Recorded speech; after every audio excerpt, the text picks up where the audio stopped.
Alors que les éliminations enchaînent dans cette saison du feu sacré de Koh Lanta, Télé Loisirs lève le voile sur cette séquence clé qu'ouest le conseil, orchestrée chaque mardi soir par Denis Brognard.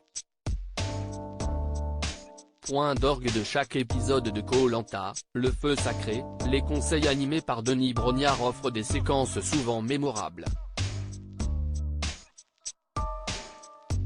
Entre colliers d'immunité joués par surprise, ou pas lorsqu'on s'appelle Théayoura, règlement de compte entre aventuriers et bien sûr l'interminable attente lors du dépouillement final.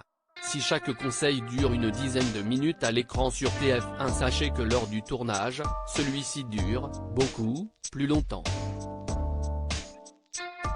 Tania et Benjamin, les deux jeunes de cette édition du feu sacré, se sont amusés lors d'un live sur TikTok le week-end dernier.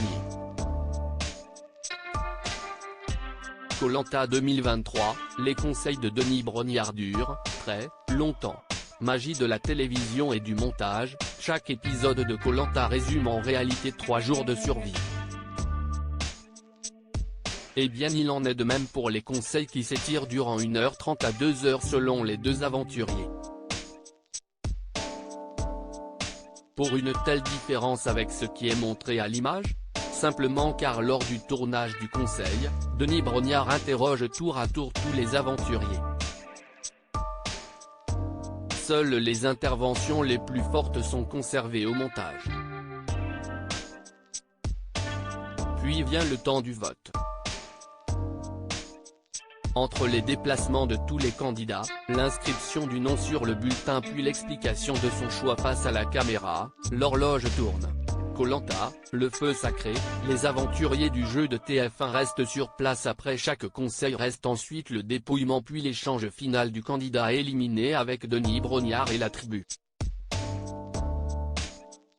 Bref, vous l'avez compris, tout cela ne se fait pas en quelques minutes. Voilà pourquoi par sécurité, selon le lieu de tournage de la saison, les aventuriers ne repartent pas directement au milieu de la nuit sur leur campement après le vote. Ils restent aux abords du conseil, nous ne les faisons pas naviguer de nuit. Ils sont répartis en 2 lieux distincts. L'aventurier éliminé dort sur un lit pliant, dans une tente isolée en pleine jungle avec un assistant de production en charge des concurrents, qui a pour mission de le chaperonner jusqu'au lendemain matin.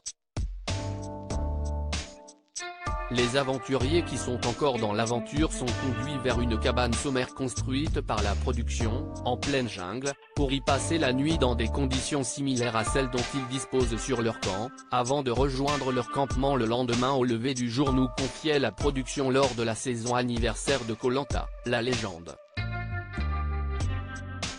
À lire aussi pas vu à la télé dans Koh Lanta 2023, découvrez où était logée Tania avant son retour dans l'aventure.